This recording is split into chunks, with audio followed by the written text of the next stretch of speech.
Chiefs take down the Atlanta Falcons in Atlanta 22-17. Let's look at the Chiefs' top 5 graded players in this game. Rashee Rice is at the top of the list with an 81.8. Trey Smith coming in at number 2 with an 81.0. Creed Humphrey with a 79.2. Linebacker Nick Bolton making the play of the game at the end there with a big tackle on Bijan Robinson, 75.5. Your boy, safety Shamari Connor with a 70.4 there at number 5. And then Patrick Mahomes, a 61.1.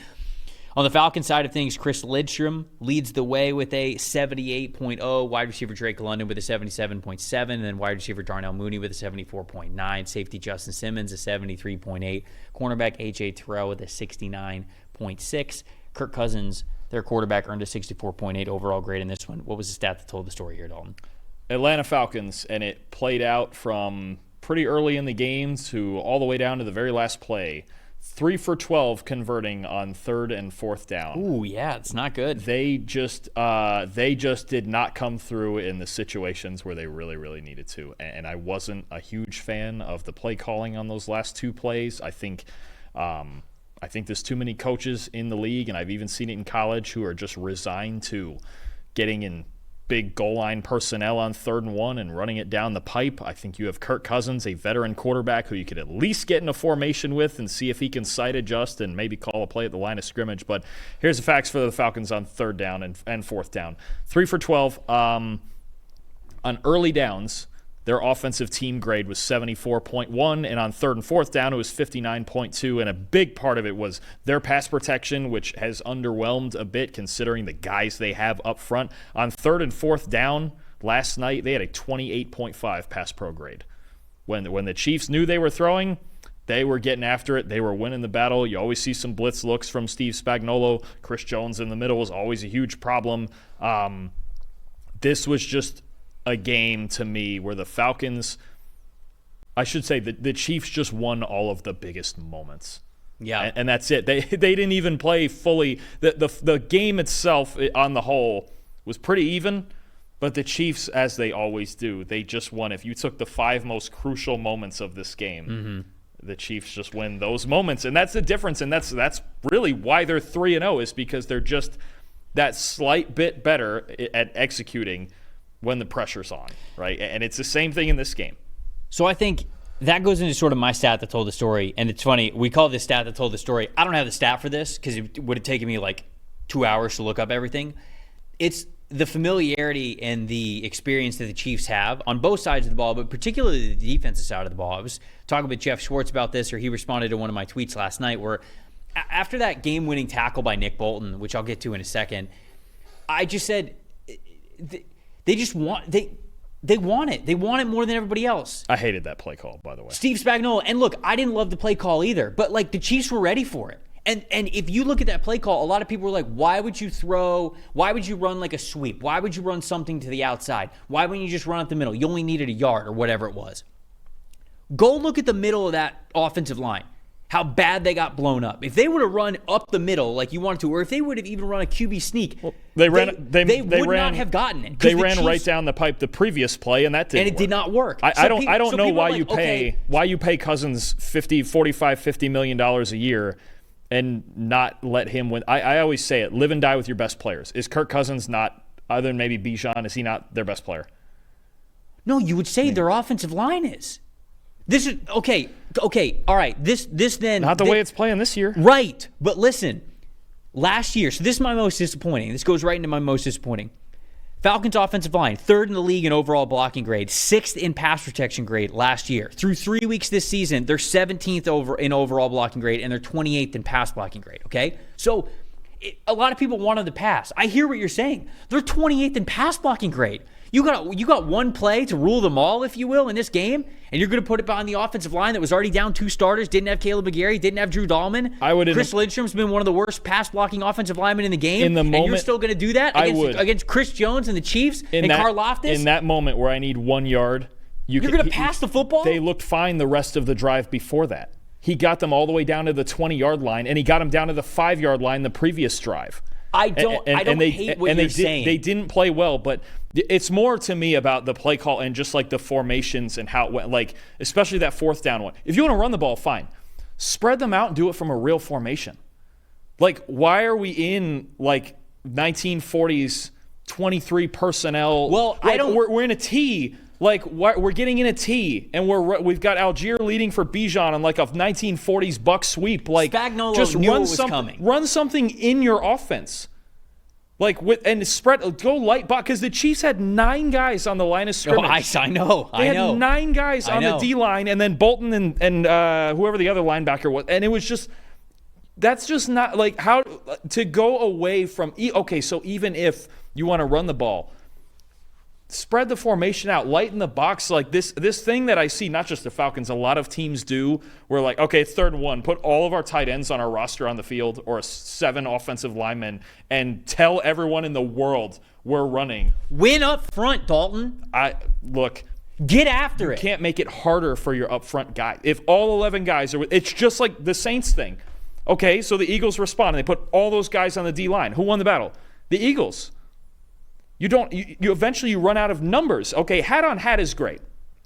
Lighter boxes have been an emphasis in recent times because you're not relying on as many hats, especially if a read option game is going. So if I need 5 successes, okay, if it's 5-on-5 in the box, okay, cool. I feel better about my chances of going 5 for 5 than 9 for 9.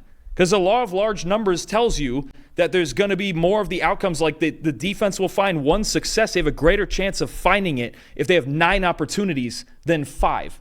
And if you have the read option stuff, I know they don't have that with Cousins. That's why it's all the numbers game. And the game has moved towards creating space and running on lighter boxes. I agree. It's why the Cowboys thing makes no sense, because they load the box and they still suck. And they still suck. Yeah. This is one where I go, why would you want a formation where now 9 defensive linemen are lined up, 9 of them, and you have the lead blocker back there, and you have Cousins? So you've already made this on the D-line 9-on-8. You're already losing. And then you have Bolton as a free runner and expecting Tyler Algier to just go get him. If you're going to run the ball, just do it within some normal scope of your offense. I know we're getting worked up over one play. No. But obviously, this is the play that made the game. So I don't hate your argument there. I think my point was, I don't think it mattered what the Falcons were going to call.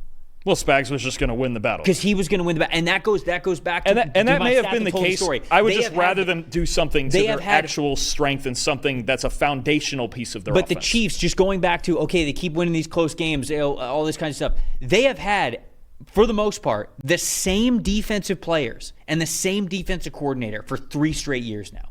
And what I was saying is Jeff Schwartz responded to my tweet about this. He said, like, they've seen it all. Yeah. They've seen it all in the regular season. They've seen it all in the preseason. They've seen it all in the playoffs. They've seen it all in the Super Bowl. This whole defense, they know every situation. They know who needs to make a play where. They know how they need to make it. And they know, most importantly, the effort level that it takes to be great. And a great thing about Steve Spagnuolo isn't just the fact that he's a masterful defensive coordinator with his game plan. People love to play for him. They understand the level of intensity that they have to play at the biggest moments to be champions. And there is something to that. And I think that's Kansas City's defense to me. So I originally, with my stat that told the story, or I wanted to bring this up, I also didn't love the play. I really didn't. But the more I sort of watched it, the more I was almost like, your stat is I don't know if any play would have worked there. Your stat is 4 Super Bowl appearances and 6 AFC title game appearances. Essentially, that's your stat. That's what it should have been. You know, it would have made a better graphic if I would have been able to put that no, I mean, that's really what it is. And you're right. You're absolutely right about, like, Spagnuolo and Reed, and that's just the level of preparation and execution the Chiefs go at. I just, again, and those 2 plays are a microcosm of the whole game. Because, again, the Falcons' 3rd and 4th down, they just didn't get it done. And I know there's a controversial PI or non-PI call, whatever, but they just didn't get it done when it mattered. Oh, that was PI. There's no doubt about it. Yeah.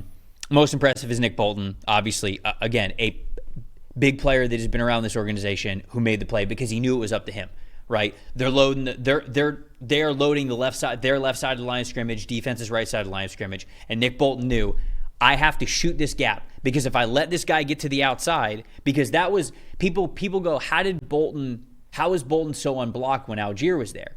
And beat him to it. He beat him to the spot. I don't think he necessarily beat him to the spot. I think what it was is, when you watch Algier, he is so confidently running to the outside. That's supposed to be a sweep play because there's no hesitation with Bijan when he gets to that point to cut like up the gap where Bolton was. There's no hesitation for him there. He's still running straight. Bolton just undercut it so damn well, which numbers up in that situation, like you mentioned, goes into it. But Bolton knew if I don't undercut this here, they could turn the corner. I will not beat him to the corner. Yeah. It's Bijan Robinson. I'm not going to beat him to the corner, and they're going to have a lead blocker out there. If I don't undercut him, this game's probably over. And, well, maybe not to that extreme because they were still up by a touchdown, but you guys know what I mean.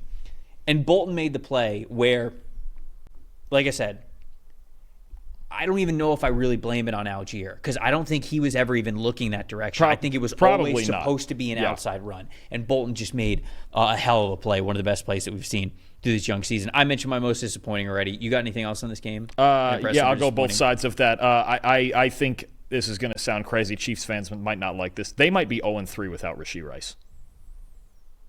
Travis Kelce's off to an awfully slow start. He is very, very important. Rice is carrying their offense right now. 12 catches, 110 yards. He's fourth in the NFL in receiving grade, and he's first in yards after catch. I actually don't know where they would be without Rashee Rice because Mahomes has not played all that well the last 2 weeks. No. The turnover-worthy, I think he's got 6 turnover-worthy plays in 3 games. I mean that, and I know their defense is really good, and they always find ways to win. I'm not sure they would have a win, and they're 3-0 right now. I'm not sure they would have a win without Rashee Rice. He's been the dominant player. He has been the dominant player other than maybe Chris Jones and their interior offensive line. He's been the dominant player on this team. And then my most disappointing, real quick, the Falcons just, I know they got Matt Judon. The pass rush is just not there. They're last in the NFL in pass rush grade. They have 3 sacks in 3 games. They're last in pass rush win rate. If they don't find a pass rush, this is playing quarterbacks like this is going to be a problem a lot of weeks because they just need more from their front 4. Raheem Morris is not a big blitzer. That's not usually their style. He likes to mess with coverages and send 4, maybe 5. He started sending 5 with the Rams to create matchups, but they need to find a pass rush in games like this.